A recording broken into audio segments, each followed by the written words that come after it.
Hi, and welcome to another ERE podcast. I am Helen Mercer-Jones, and I am joined today by Hugh Spillane from DNA Financial Solutions. Hi, Hugh. Thank you for joining us. Thank you so much. Appreciate being here. We obviously deal with a lot of buy-to-let investors who are always asking us about mortgages and what's happening in the mortgage market. If you're investing for your future, sometimes, look, it's not risk-free. It's quite the opposite of risk-free at times. But there's certainly some crazy ones out there. Sometimes you just have to bite the bullet and you have to get in, get stuck in.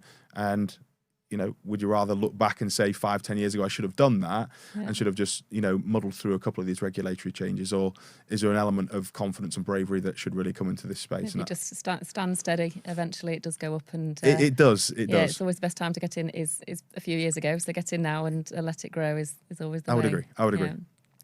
What advice would you give to new investors that are looking for a mortgage product, or even at the moment maybe just looking for their first investment before they move on to find the mortgage that will work for it? What would be your top advice that you would give them? Yeah, it's really to get educated and, to find out as much as possible from any means possible. Speak to other investors, speak to agents. Google is a great place to start, but has its limitations, of course.